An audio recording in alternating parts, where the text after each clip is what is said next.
Welcome to the Teacher's Pep Rally. If you missed our last episode with former middle school teacher and current yoga instructor, Amy Hazeman, please go back and check it out. Our guest today is an educational administrator. He has been a curriculum director, elementary school principal, assistant principal, and athletic director. He is currently a principal at a middle school in Madison Heights, Michigan. He calls himself a students administrator, schools educator, and a community facilitator, and says he's in pursuit of being a service leader. Can't wait to hear more about that. Please welcome to the Teacher's Pep Rally, our guest and my friend, Robert Whitman. Hey, welcome. Welcome to the rally, coach. All right. I am so excited to see your face and to hear just all the things you've been through. We go back a good bit, and I was saying, we're obviously in the virtual space now, but it's the first time I've laid eyes on you in about 10 years. Wow. Hey. It's so great to keep friends. Yeah. Yes, a little reunion here happening. So, you know what? As I was going through that list, I just named a lot of K through 12 leadership experience there. Mm-hmm. A lot, yeah. Bobbing and weaving. What are the fun things about being a leader in, say, primary versus secondary? What's some of the fun stuff? What's the difference in the fun? Defining fun a couple of different ways. So engaging in just solid and genuine conversation with students. There are some things that can warm your heart instantly. There are other things that just amaze you, and you really see a lot of things. And at the same time, it's very humbling because as someone who started off at the secondary level, whereas maybe some of the roles and responsibilities were very specialized, whether it be toward a content or a specific area, when you're working at the primary level, you're serving in so many different ways, and you're really trying to work with every student that you encounter, every person that you encounter. So it's just a whole other level of service. I gained so much more appreciation for education when I actually stepped out of the former comfort zone of secondary and started working at both the middle and the primary level. Yeah, that's interesting to think about that. And there's something so sweet about primary. So same thing, always been secondary. And then with my role about 3 years ago, I started stepping also into the elementary school level and just fell in love because I do feel like you do interact a lot more with everyone throughout the day. I'm not sure why that is. And you have some of the most innocent, raw, real, Pete's told us some real doozy stories. They're so honest, right? Brutally. But there's humor in it too. There's humor in it too. Cool. How about challenges? So the same opportunities have some challenges. Understanding, getting greater appreciation for the curriculum and really diving deep into the curriculum, really understanding how you can work with and create an appropriate curriculum. I think for me, a great challenge that I'm really embracing and starting to like is becoming data inspired and really taking a look at a lot of the data and almost facing that fear initially, but to really see how that can have such an impact on driving. And I hate to say I'm data driven, but I do love being data inspired, being able to look at how I can work with students on an individual level to set goals and to really do more than just the projected growth that, say, maybe an NWEA standardized assessment would give us, but also look at achievement. So it's really allowing us to better understand that you're really differentiating your instruction and what you deliver to the student, not necessarily just a content. So I'm loving that. It's been very, very, very rewarding. I mean, this is just, I can't even hold it anymore. I mean, you are so refreshing.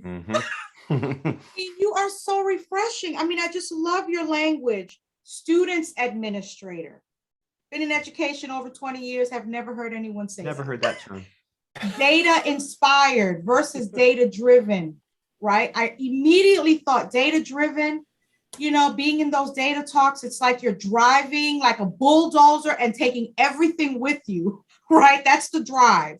Sure. But when it inspires you, there's a difference there, right? That's almost gentler, more welcoming, and then you can really do something with it. I think this data-driven language puts people in such a defensive mode that you really can't appreciate and allow the data to inspire. Does that make sense, guys? Yeah. Much so. It really, if I may, it really Absolutely. is kind of like comparing a growth mindset versus a fixed mindset. So Mhm. having a ceiling over your head toward your perception as to what we can utilize data for and how it can be really better used for our students in their instruction. It's, the student administrator thing. I can tell you, when I grew up as an educator's kid, my father was in education and went to the same high school where he taught and coached, and then was an administrator. There was no desire, at least I thought, coming out of high school to be an educator. I actually wanted to be on ESPN Sports Center and do something like that. But there was almost like an epiphany-like moment in college. And for me, it was wrestling in college and seeing a lot of the gentlemen that I was wrestling with after their eligibility was done athletically, kind of looking around and saying, well, what am I going to do? Where am I going to go? And so for me, it was, this is what I want to do. Not because I liked social studies and language arts. I love it. But because I felt like education should be for helping others define themselves. Helping others, they define themselves, and educating people for their future. Lately, I've been really grappling with this opportunity. We sit in the middle of a pandemic right now, but really we have a great opportunity to redefine what education is. Yes. And look at it completely different than just the 20th century model. Preach. That's great. Preach. Yeah, and that's going to take that. Yeti lift. It's really interesting. And hearing you say that, the first word that popped into my mind was bravery, because that's what we need right now. We need brave leaders who are going to take these bold steps. And that might sound too forceful, but that's what's going to take, because otherwise we're going to fall right back into our old habits. And and I use the word bravery only because it could be also equivalent to complacency. So, and that's where I think that's what we have to be mindful of. And I thought, I'm hearing you say that is inspiring, but I thought last year we were going to take an opportunity to kind of capitalize on what we learned, and we did very little. As an educator, I'm up at the higher education level. We talked a lot, but we didn't carry anything forward. So we'll see what happens. I think you're right. Hearing you say that, I say you got to carry that banner and go with it. It's inspiring to hear you say that. Yes. Thank you. Yeah. I keep hearing this theme with everything you're saying. I keep hearing you say, I want to support people in their goals, even the data inspiration, so that you can figure out how you can support them to whatever they need or want next. So is that where this term service leader comes from? I'm interested. Tell us a little bit about what that means to you. Absolutely. I feel like the highest level of leadership is service. I really do. I feel like for me, I'm most fulfilled when I'm just able to serve others and to provide an opportunity if I can, because I feel like I have been blessed to receive one myself. I don't know if that sounds somewhat self-centered, but I just feel like being able to, no matter what it is, roll up your sleeves if you have to, and show up a little bit early to just make sure that a cafeteria is set up a certain way for an event or something to that magnitude. But also, like today, unfortunately, there is a huge sub shortage where I am, and I got to go ahead and teach some honors 8th grade math, and so that was good too. That was rewarding in and of itself too, and it was a great opportunity for me to end the class period with just telling those students how much I truly appreciated them allowing me to be in their space for an hour, allowing me to go ahead and work with them, because even if it's just a little bit more understanding, that genuine that genuine growth is fundamental in that platform.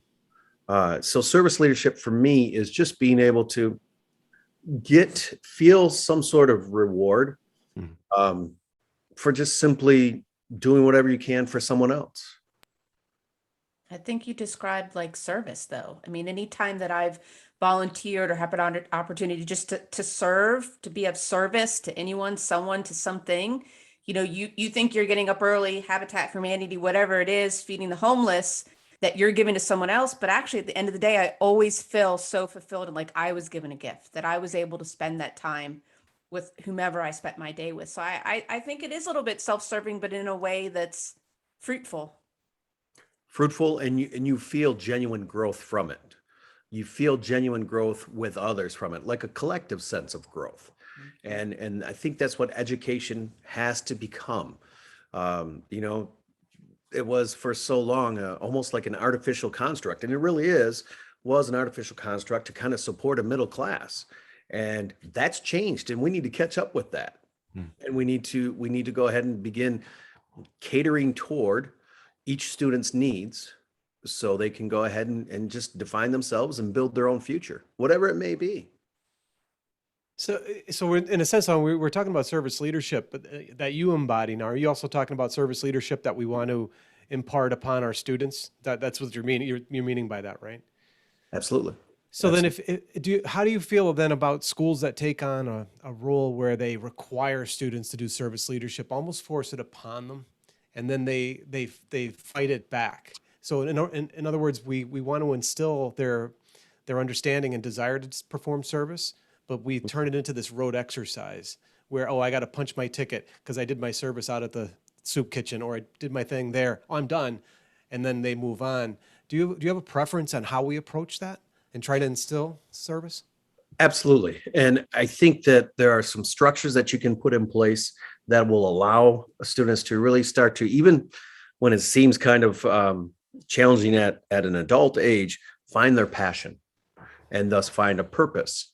If you can find your passion and thus find a purpose, I think you can start to bring a genuine desire, an intrinsic desire to serve or to do some service. You know, I was blessed to work with and for Aaron, and we worked at an IB school where there was a lot of service component to it, IB hours and you know, an MYP project that would allow you to go ahead and really find a passion and a purpose that students could have a lot of self-discovery in the process. And so I think if you're able to provide some structures that allow students to really understand compassion and then passion, or their own passion, they begin to find ways that they can serve that is a part of their own purpose, quite possibly. And it'll blow your mind what you, for me, I guess looking back, just thinking, man, I wish I would have been thinking like that when I was 25. Yeah. Where students are and where they can be. Agreed. I think it also builds on a sense of community too, right? It's you're working on self, but at the same time, by being of service or to be helping each other or feeling like someone in the building is trying to help you, hopefully that builds that sense of community. So I'm going to segue a little bit, and I don't want you to be the spokesperson for this, but I'm really curious to hear. I know that you were in Flint, Michigan. I'm going to say during the water crisis, but I think there still kind of is one. Can you give us just a little quick snippet, just so if a listener out there doesn't really know what has been happening there? And then I want to talk to you a little bit about the community and what that was like for you as a leader in a school. Absolutely. So there's a lot of history, and you're absolutely correct. There's no way that I could ever do it true justice to try to recall it all. But the unfortunate reality was that there was horrible levels of lead included or inside water that had been consumed for years, decades.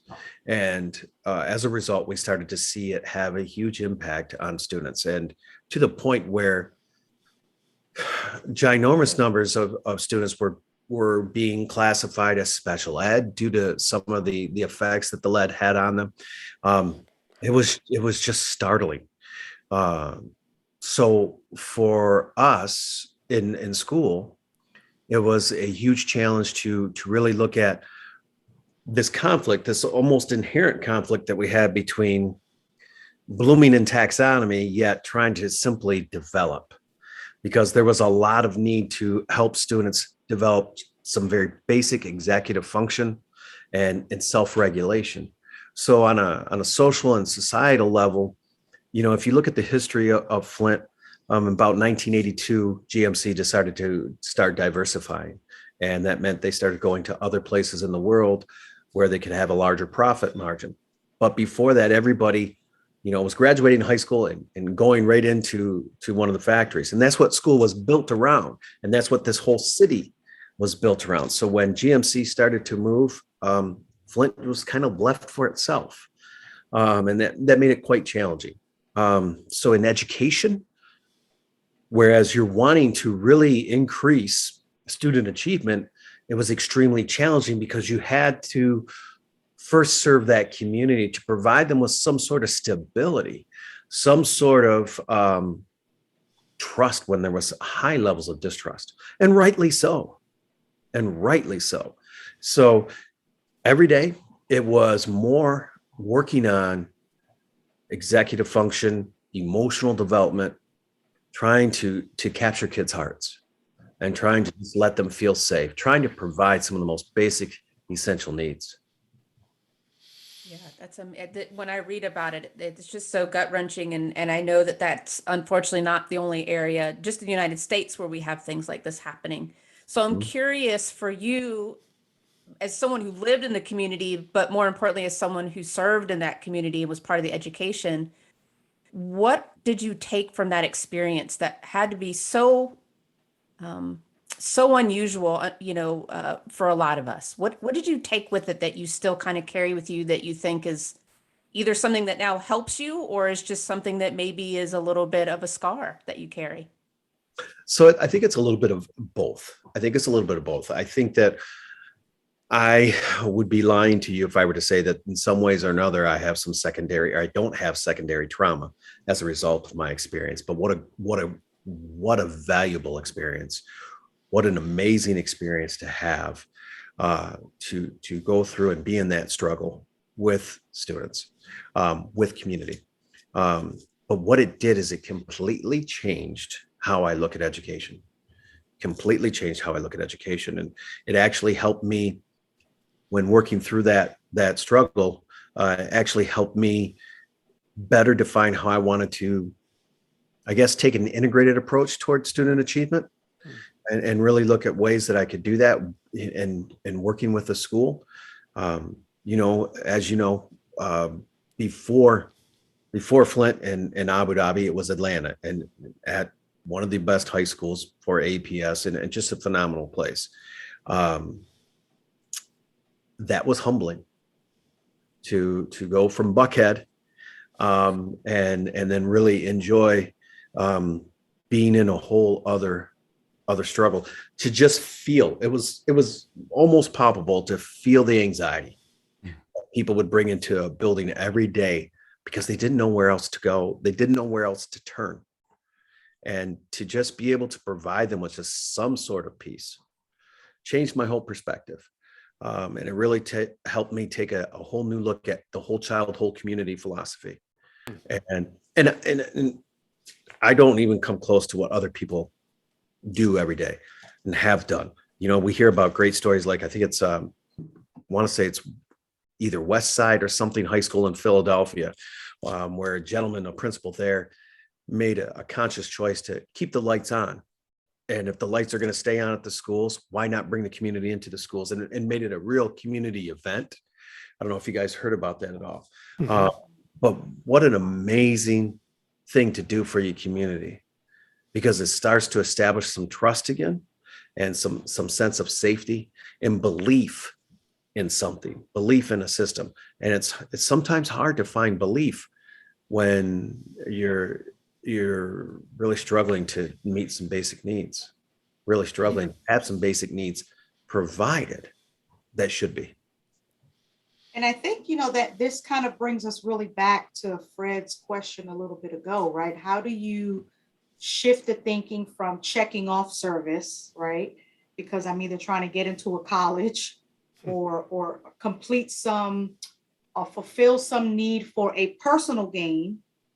But I think you've described a beautiful opportunity and way for us to see service. Maybe that's the problem, that we don't define service, right, as inadvertently, by me serving you, I somehow serve myself. I somehow serve the community, that is all interconnected, right? And that's the beauty of it all. Mhm. The beauty is that service really helps us all, because even if I'm serving in my community, for example, and I've used this personal one myself, I am a person of faith. I identify as a Christian, and I've spent my life in education and on my knees praying for the children of others. Mhm. Mhm. Right. And so when my child needed help, strangers rallied around her and prayed for her, people I didn't even know. She went into a Walgreens and she wasn't well, and the urgent care folks rallied around her. Amen. Right. And so, although I didn't pray for those people in particular, because of a life of service and understanding that it's about really serving each other, because it comes back to you some way, somehow, that's maybe how we can make a dent in this, how we show students that your contribution is critical. Bigger picture, bigger than you just getting into Georgia Tech. Yes. Yeah. Right. And I've got to get these service hours because Georgia Tech won't take me. because we ended up touching on this. You talked about the continuum of COVID. I don't really know where we are these days, so we'll just say Nelson's trying to give us another chance to get it right. Yeah, so I think it was like about sometime last year we had an interview and we discussed this, how the school had been emerging, right? It started to show itself as this hub in all the communities, and it was showing itself as a hub in the communities because it was becoming a resource. And parents were learning to understand the teaching. It was starting to shift. So that kind of goes back to your point. There is an opportunity. It is rising, and I think it kind of ties back into what you just said, and Letitia, what you're just saying. It's like that there is a recognition of the school taking on a much different role, whether it's the lights on approach or whether it's just being there to support families as they try to adjust to whatever is going on, driven by COVID. So it's an interesting time. Yeah, it's very interesting. Very, very. And, to Erin's article that she shared with us, right, about leaders needing social emotional support too. I think, that's, an understatement, but just so true, right? Because I'm in a building now and I see it. I see the exhaustion. People are at their emotional max. And so that's probably why I think that the momentum, Fred, that you're sort of describing is waning, or if not disappeared, because somehow we've got it into our heads that it's business as usual. And it is not business as usual. We are not the same people. We are a collectively traumatized society near and far. And not until we acknowledge this collective trauma and start to work on it in our individual lives in the community can we get back on that kind of track, right? Hence the bravery. That was my comment. Right. Yeah, we're on empty, and no one really, people just don't want to acknowledge this. We are on empty.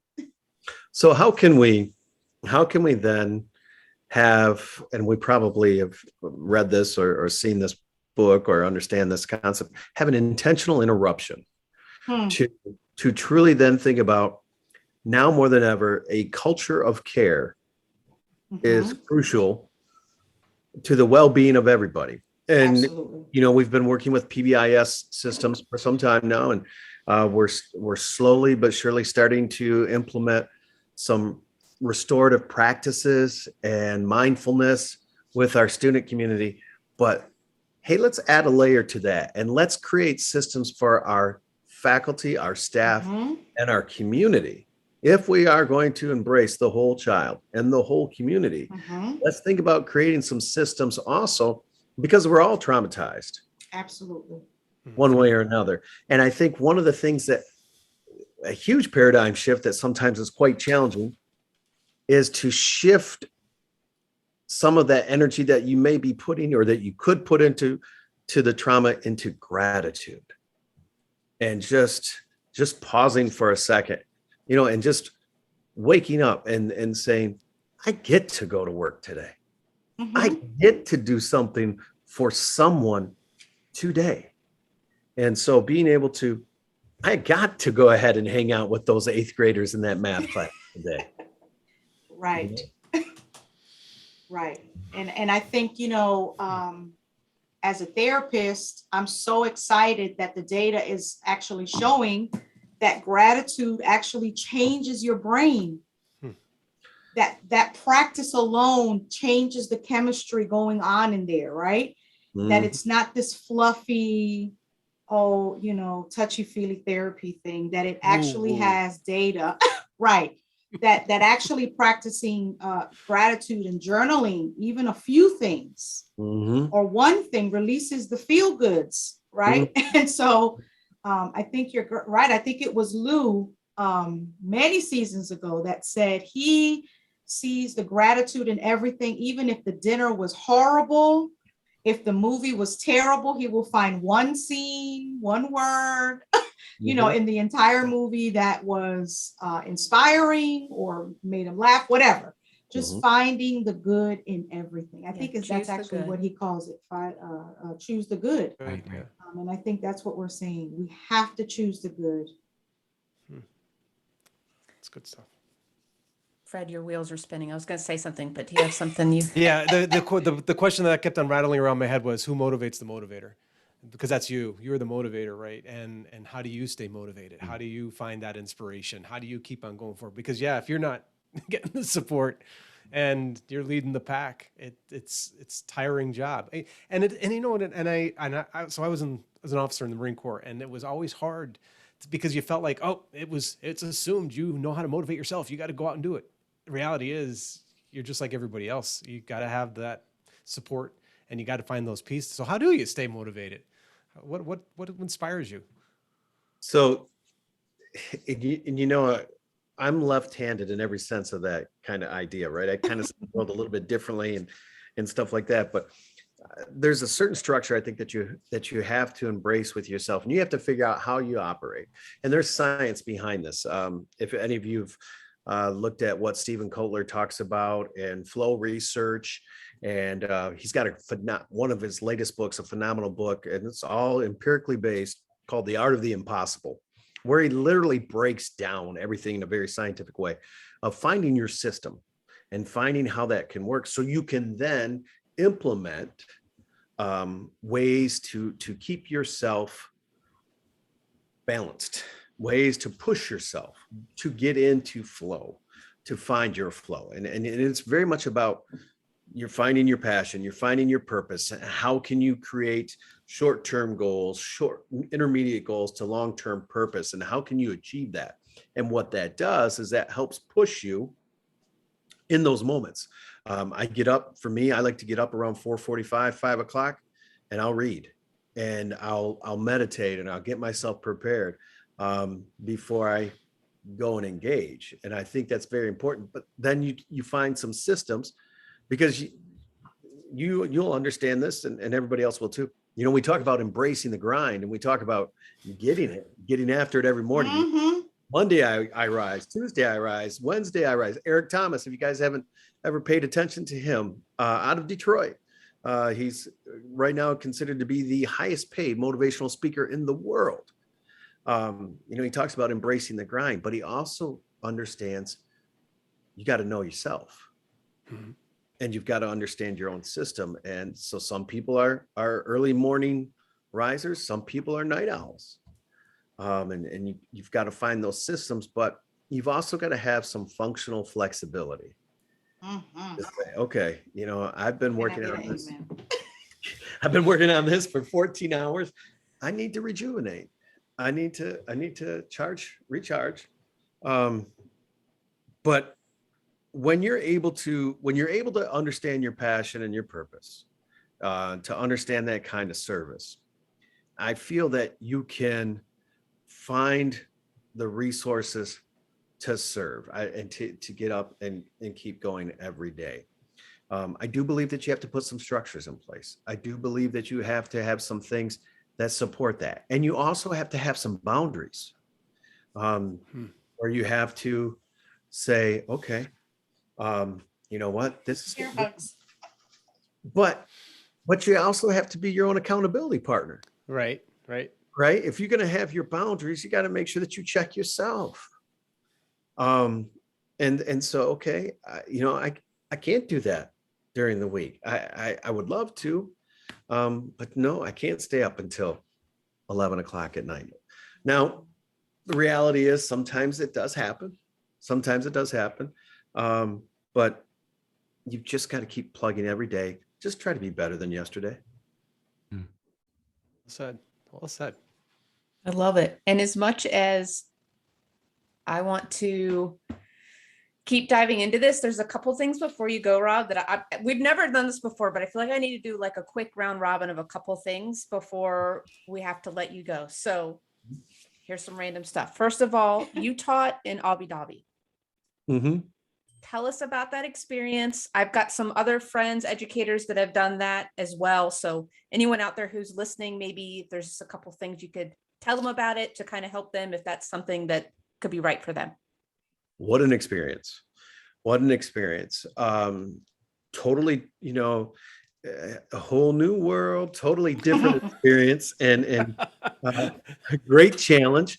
It's very interesting because when you go through the interview process, and so for me, working and for the Atlanta Public Schools, and received a message, an email from somebody who found me on LinkedIn and asked me if I'd be interested in interviewing. And I thought, well, this would be interesting. Let me just go ahead and check this out. So I went up to Charlotte, North Carolina, and there were over 4,000 people there interviewing for jobs.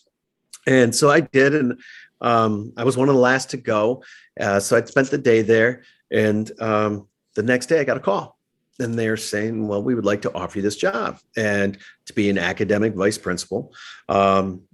And I just thought at that point in time, what a great opportunity. What a great opportunity.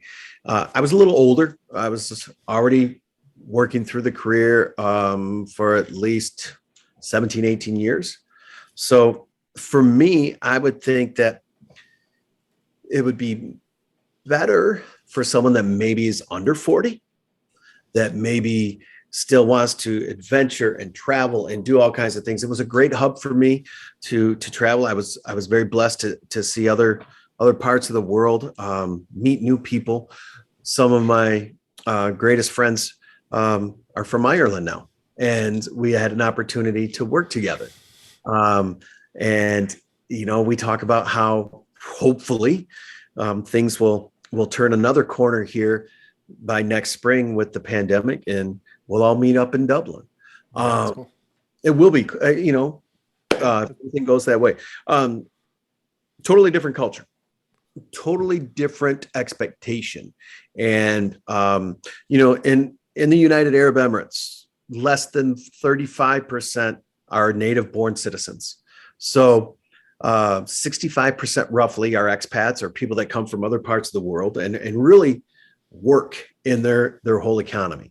And they're in a position where they sit on so much oil, so much money, that they can do that. And quite interesting how they've really taken a lot of different systems and they pulled, educational systems and philosophies from Europe and from Asia and from all over the world. And they really are starting to blend it together, and they're creating good systems and good operations. There are parts or different parts of the culture that are so advanced. And then there are other parts that you're thinking, okay, we got to pick this up a little bit. I think you could say that about any culture that you go to. I think that if you approach something with an open mind, you could say, well, this is different. And wow, that's really innovative. Or wow, we could, maybe this would be good to do. Mm-hmm. So it was a lot of fun for me. It was very interesting. The first time that I was driving to school, following a truck that had a bunch of camels in the back, looking at me like, hey, what are you doing here? That was interesting. During the equivalent of a state mandated test, I had a young man stand up and answer a cell phone. And I was kind of like, what? I'm not used to that during a test. And he said, sorry, I'm selling a falcon. Falcon is the national bird there for $50,000 US. I'm like, don't let me get in the way. Way of you and your money. A lot of interesting systems there, and a lot of different educational systems or tiered levels. I was placed based on, I believe they felt like based on my skill sets, I was placed in an all boys school, grades 6 through 12, about 45 minutes outside of Abu Dhabi. They would call it is rural.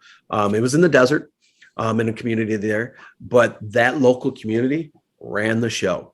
And, young men would pull up into school, out in what you would think is nowhere, in Lamborghinis.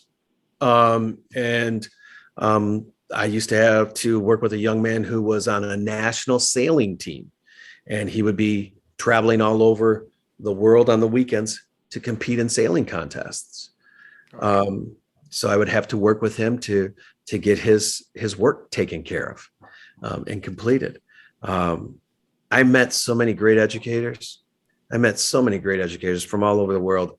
There's nothing for me. It was always so nice to go to a place and to be working with people from Africa, India, Egypt, Syria, Jordan, Ireland, Australia, South Africa, all gentlemen that I taught with, and just to all come together and work toward, and there was some people from Canada, and I worked with some gentlemen from Wisconsin, and some other areas. So it was in Atlanta. It was really cool. But I think that if you're really wanting to enjoy it, once you've begun to understand the methodology or the science behind the art of teaching, and you could take advantage of something like that, I think it's great to teach abroad, because I think it also helps you if you decide to come back home. It kind of helps you with some exposure to different ways of teaching. Wow. It sounds like we could have a whole show just on that. I Study. think that'd be awesome. Might have to bring you and some of your friends back. That would be fun. We like our international teachers. Well, yeah, we should do that. We should do that. Right. You know, and I could have Owen O'Brien and Pa Minogue ready to go, and they would. Patrick is actually, he likes to be called Pa. He keeps it very one syllable simple. But he's actually in, I want to say, Shanghai now teaching. Wow. And he's loving every minute of it. Great science teacher. Okay, we'll have our people call your people. That sounds like a great idea. Well, as we get to the end of the show, we always like to kind of each of us give a little bit of a takeaway, some kind of aha moment or something we're going to take with us. So if it's okay with you, Rob, we're going to go around, give our little takeaway, and then we always shoot it back to our guests to kind of have the final word. Does that sound good? That sounds great. Okay. So I think I'm going to call on Fred first. Fredo? Here we go. But back to the usual routine. Abley. A for Abley. Thank you. Abley. I think there was something that you said. There was a lot of things that you said tonight. So thank you for being here. First of all, it was it's always great to meet inspiring people. The shift to gratitude. We've said it before in many ways through various interviews, but hearing you reiterate that again is just a great reminder at this point in time. And it's something, it's like that, keep that torch burning. Let's keep on doing that because it starts so many other things. And even though you'd refer to it as something that's happening in Philadelphia, just reminding once again of everybody, keep the lights on. I think not even just that, what that activity is, that phrase. That phrase is something I'm hoping our listeners hear, that just keep the lights on. You know, that has so many different meanings, you know, so thank you for bringing that forward. Good point, Fred. Good point. Thank you. That's a good one. Letitia? Well, I'm just full of little things here, little notes. I before I share my thought, I just want to thank you for taking time out, Coach, to share your intelligence and your emotional intelligence with not just us and our listeners, but with the world. You are an amazing educator. So thank you for sharing both of those with us. But I just love this idea of functional flexibility, because my word is grace. And that to me is grace all over it, right? Just giving ourselves permission to be flexible, know your limit, know when you've reached it, and then extend the grace and the flexibility to pivot. And that pivot may be to get in the bed and go to sleep.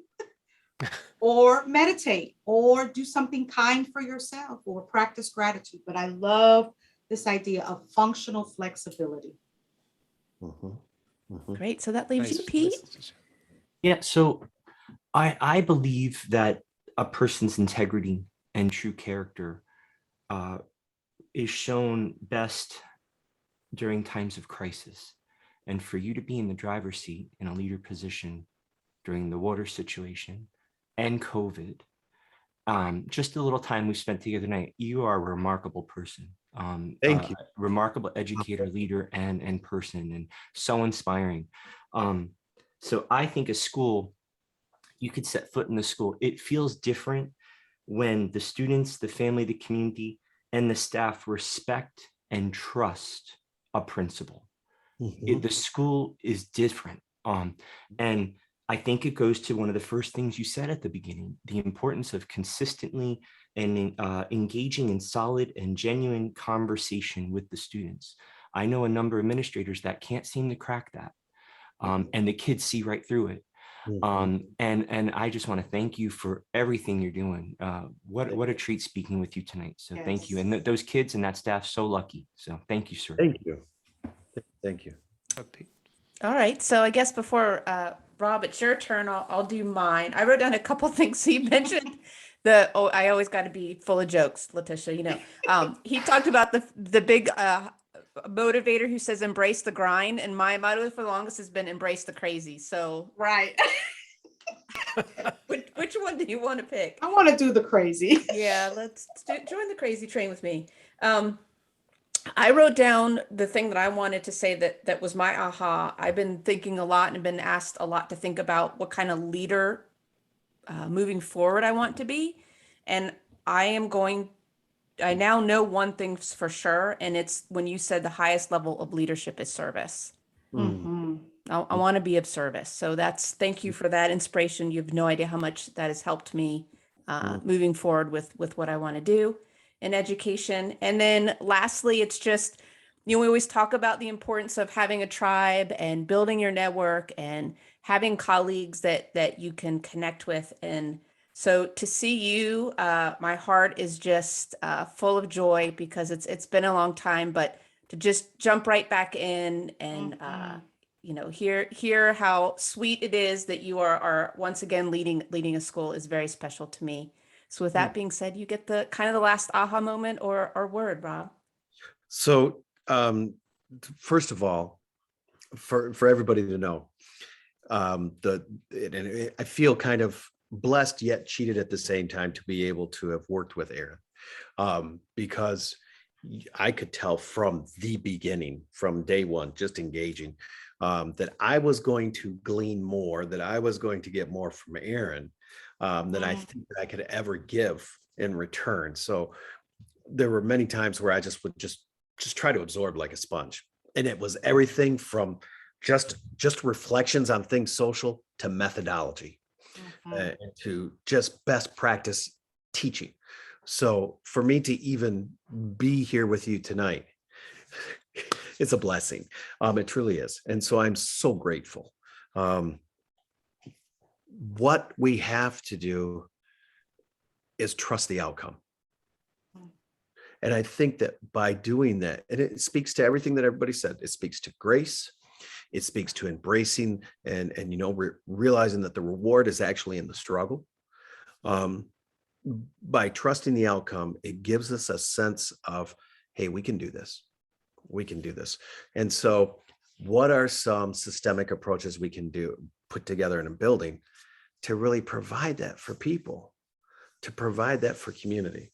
And so for me, it's just always trying to find people like Aaron and like all of you to really get as much as I can to then share. Call me Harry Wong. I may beg, borrow, steal, like what he said he's supposed to do in the first days of school. But for me, I think it's just trust the outcome. Just have faith and trust the outcome. You just work to being better than yesterday, and you'll be surprised at what happens. Great. And so if our listeners want to try to connect with you, what's the best way for them to reach you? I can be reached at my email, drobertwhitman at gmail.com. I can be reached at robert.whitman at madisondistrict.org. However, however you want to reach out, that's fine. I can be contacted there and we can go from there. Yeah, and even LinkedIn too, because I know you've got a good, Yeah. you mentioned that profile. That's a great place to connect too. And Pete, where do our TPR listeners find us? Our website, teacherpeprally.com, our Facebook group. We still have that giveaway going on. Join our book sweepstakes, and let's keep the conversation going. Absolutely. And guys, I found it in our budget to add a phone line. Yay! Big news We're here, Rob. moving on up. Woo! Good. It might be rotary dial, but it's a phone line. Hey, I got the answering machine, I think, hooked up. It's been a while, but if you wouldn't mind, if you've got something to say to lift each other up, we're talking about, keeping the lights on, right? Not with bills, but like literally, let's keep our light and our hope alive. Yeah. Call. Maybe you'll hear it on our podcast. We want to lift each other up. This is the Teachers Pep Rally. So here's the number. You ready? I'm gonna write this Pen down. and post it. It's 678-439 TPR1, because we're number like one. See, I spent a little extra, guys, to get the TPR. Let me give it again. That number is 678-439 TPR1. We can't wait to hear from you. Give And us a Rob, call.